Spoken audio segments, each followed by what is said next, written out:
নমস্কার বন্ধুরা, সুসজ্জিতা ব্লগে আপনাদের স্বাগত জানিয়ে আরও একটি নতুন ভিডিও নিয়ে শুরু করছি। বাঙালিদের কাছে পুরী যাওয়ার ইচ্ছা সবসময় থেকে থাকে, কিন্তু দিনের দিন টিকিট পাওয়া প্রায় এখন অসম্ভবই। তাই মনের ইচ্ছা মেটাতে আজ চলে যাচ্ছি খিদিরপুরের কাছে অবস্থিত জগন্নাথ মন্দিরে। এটি কলকাতার সবচেয়ে বড় জগন্নাথ মন্দির। আমরা যাচ্ছি বেহালা থেকে উবের বুক করে আমরা জগন্নাথ মন্দিরে পৌঁছে যাব। যারা মনে করবেন ট্রেন পথে আসবেন, তারা খিদিরপুর স্টেশন থেকে নেমে 5 মিনিটের হাঁটা পথে মন্দিরে পৌঁছে যেতে পারেন। আর যারা মনে করবেন বাসে করে আসবেন, তারা খিদিরপুর ট্রাম ডিপোতে নামবেন, সেখান থেকে 5 মিনিটের হাঁটা পথেই মন্দিরে আসতে পারবেন। আর যাদের প্রাইভেট গাড়ি আছে, তারা তো গুগল ম্যাপে ডেস্টিনেশন সেট করে খুব সহজেই পৌঁছে যেতে পারবেন। আমরা এখন মাঝেরহাট ব্রিজ ক্রস করছি। ওয়েদারটাও খুবই ভালো, আজ সারাদিন বৃষ্টি আর রোদের খেলা চলছে। এসে গেছি মন্দিরের সামনেই বড় একটি দরজা, আর দুদিকে দুটি সিংহ মূর্তি রাখা আছে। সামনেই রথ গেছে, তাই এখনো রথটি সেখানে দাঁড় করানো আছে, আর প্যান্ডেলটিও এখনো খোলা হয়নি। ঢুকেই বাঁ হাতে জুতো রাখার জায়গা করা আছে। এখানে আপনারা জুতো খুব ভালোভাবে গুছিয়ে রাখতে পারবেন। জুতো রাখার ভালোভাবে ওরা জায়গা করে রেখে দিয়েছে, এমনিতে র‍্যাক করাও আছে আর লকার সিস্টেম করাও আছে। জুতো রেখে আমরা বেরিয়ে গেলাম। ডান হাতে পড়বে বাটমঙ্গলা মন্দির। মায়ের দর্শন করে আমরা ওখান থেকেও বেরিয়ে যাব। গিয়ে মন্দিরে প্রবেশ করলাম। মেন মন্দিরে ঢুকেই একটি রাধাকৃষ্ণের মূর্তি সামনে দেখতে পেলাম এবং একটি স্তম্ভ। এই স্তম্ভের ডান দিকে পড়বে আপনার যজ্ঞকুণ্ডর জায়গা, যেখানে যজ্ঞ করা হয়।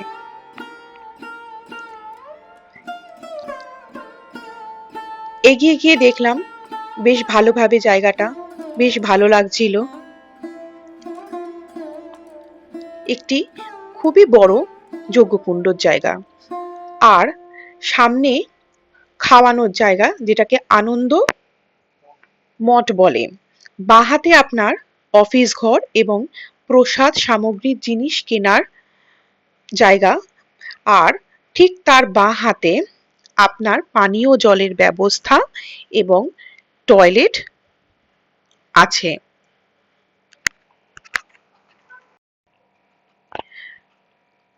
প্রসাদ সামগ্রীর পাশেই অফিস ঘর আছে, যেখান থেকে আপনারা খাবার কুপন কালেক্ট করতে পারেন বা কিছু ইনফরমেশন চাইলে সেখান থেকে আপনারা জানতে পারবেন। আমরা দাঁড়িয়ে আছি মন্দির খোলার অপেক্ষায়। বিকেলবেলা আমরা গিয়েছিলাম। বিকেলবেলা মন্দির খোলে 4টে থেকে 9টা অবধি মন্দির খোলা থাকে। তখন মন্দির খোলার তোড়জোড় চলছে। আমরা সবাই অপেক্ষা করছি কখন মন্দিরের গেট খোলা হবে। আর এদিকে পুজো দেওয়ার জন্য ফুল সাজানো চলছে। এইখান থেকে আপনারা ফুল কিনে আপনারা প্রভুর কাছে পুজো দিতে পারবেন। মন্দিরে পুরোহিত মশাই দরজা খুলছেন। আমরা সবাই মিলে অপেক্ষা করছি কখন আমরা ওপরে গিয়ে প্রভুর দর্শন করব। অন্যদিকে প্রসাদ ভাণ্ডারে লাইনও পড়ে গেছে। প্রভুর কাছে পুজো দেওয়ার জন্য, প্রসাদ কেনার জন্য আমরাও লাইন দিলাম। এখানে 50 টাকা থেকে, বা যেটাকে 51 টাকা বলে, 51 টাকা থেকে আপনারা প্রসাদ কিনতে পারবেন। আপনার সামর্থ্য অনুপাতে প্রসাদ কিনে যতটা আপনারা পারবেন ততটাই আপনারা কিনতে পারবেন। সবাই যে যার মতন প্রসাদ কিনতে ব্যস্ত। আমি নিলাম 101 টাকার পূজা, যার মধ্যে ছিল খাজা, গজা মিলিয়ে 6টা প্রসাদ ছিল, 2টি কলা ছিল, আর ছিল আপনার একটি ধূপ এবং একটি প্রদীপ। এখানে অবশ্য আপনাকে জিজ্ঞাসা করে নেওয়া হবে যে আপনি খাজা বা গজা নেবেন নাকি নারকোল নেবেন। নারকোল নিলে হয়তো খাজা দুটো সংখ্যায় কম হতে পারে, আর যদি নারকোল নেওয়া না হয় তাহলে দুটো খাজা হয়তো বেশি পাবেন।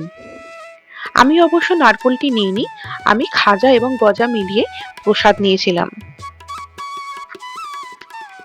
বেশ ভালো ব্যবহার ওনাদের, ওনারা খুব ভালোভাবে গুছিয়ে সেই প্রসাদ আমাদের দিয়েছেন। আর এখান থেকে যে প্রদীপ এবং ধূপকাঠি দেওয়া হলো সেটা কিন্তু বাইরে জ্বালিয়ে তবেই মেন মন্দিরে প্রবেশ করে পুজো দিতে পারবেন। এই প্রদীপ আপনারা যদি এক্সট্রা চান ওখান থেকে একটি করে দেওয়া হবে, আপনারা যদি এক্সট্রা করে চান তাহলে 5 টাকা করে কিনতে হবে। এখানে প্রদীপ জ্বালিয়ে রাখার জায়গা এবং ধূপকাঠি জ্বালানোর জায়গা বাইরে করা আছে। তারপরে সামনেই তুলসী মাতার মন্দিরে প্রণাম করে আমরা মেন মন্দিরের উদ্দেশ্যে ওপরে উঠলাম। সিঁড়ি দিয়ে ওপরে উঠছি, উঠেই বাঁ হাতে মন্দির আমরা প্রবেশ করলাম। সামনে থেকেই জগন্নাথের মূর্তিটি দেখতে পেলাম।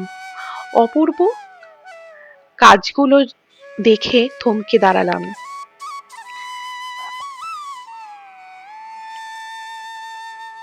ভেতরে প্রবেশ করলাম।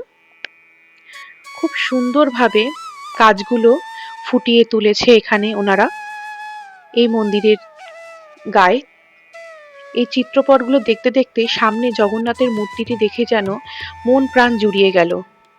পুজো দিলাম এবং এখানে ঠাকুরমশাই খুব ভালোভাবে ওনারা পুজো দিয়ে দেন আপনাদের মনের বাসনা অনুপাতে। আপনারা খুব সামনে থেকে পুজো দিতে পারবেন। আমরা খুব ভালোভাবে পুজো দিয়েছিলাম। এখন ঠাকুরমশাই সবাইকে ঠাকুরের পান দিচ্ছেন খাওয়ার জন্যে।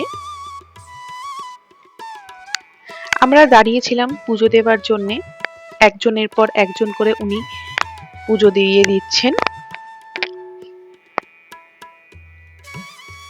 উনি সবাইকে ইশারা করে বলছেন ওইটি খেয়ে নিতে প্রসাদটা।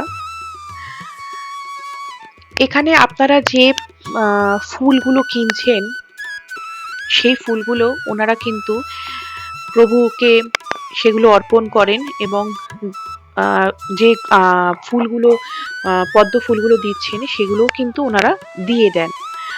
আপনাদের সামনে থেকে সেই ফুল আপনারা দেখতে পাবেন যে সেগুলো ঠাকুরের গলায় এবং ঠাকুরকে নিবেদন করা হচ্ছে। সামনে থেকে এত সুন্দর পুজো দিয়ে মনটা ভীষণ শান্তি লাগছিল। সব সময় পুরীতে যেতে পারা যায় না এবং সেই পুরী অত ভিড়ের মাঝখানে ঠাকুর দর্শনও ঠিকভাবে করে উঠতে পারা যায় না, কিন্তু এখান থেকে মন প্রাণ জুড়ে সেই ঠাকুরের দর্শন আমরা করলাম। আর এইখানে মন্দিরে পুরীর ন্যায় সমস্ত বিধি বিধান নিয়ম মেনে পুজো করা হয়। পুরীর নিয়মেই ভোগ অর্পণ করা হয় এবং পুরীর নিয়মেই পুজো করা হয় এবং যে ঠাকুর মশাইরা আছেন ওনারাও পুরী থেকেই। মন্দির থেকে বেরিয়ে এসে বাইরের দিকটা এলাম। বাইরের দিকটাতে কি অপূর্বভাবে মন্দিরটি সাজানো হয়েছে তাই দেখতে দেখতে, এবং মন্দিরের সাথে সাথে আরো কিছু দেবদেবীর মূর্তি যেখানে রাখা আছে সেটা আমরা দর্শন করলাম। প্রথমে লক্ষ্মী মাতার মন্দিরে গেলাম। ছোট ছোট করে মন্দির করে সমস্ত দেবদেবীকে সেখানে প্রতিষ্ঠিত করা হয়েছে। তারপর আবারও একটি জগন্নাথের ছোট মূর্তি, তারপর রথের চাকা, এগুলো আমাদের দেখার জন্য তারা রেখেছেন। এরপর সমস্ত ভাস্কর্য শিল্পগুলোকে এত সুন্দরভাবে ফুটিয়ে তোলা হয়েছে যেন মনেই হচ্ছিল না যে আমরা কলকাতায় থেকে এত সুন্দর নিদর্শন দেখতে পারবো। সত্যি কি অপূর্ব। এরপর সেই কল্পতরু বেল গাছ, যেটা এখানেও আমরা দেখতে পেয়েছি। তার পাশেই সাবিত্রী মাতার মন্দির, তার পাশে একটু এগিয়ে এসে বিমলা মাতার মন্দির। দেখুন খুব সুন্দরভাবে সাজানো এবং পরিষ্কার পরিচ্ছন্নভাবে রাখা হয়েছে। ওপরে যে ব্রিজটি দেখতে পাচ্ছেন, ওই ব্রিজ দিয়ে কিন্তু ট্রেন যায়। এটি একটি ট্রেন লাইন। এরপরে এদিকে এলাম, এটি হনুমানজির মন্দির, বজরংবলির মন্দির। তারপরে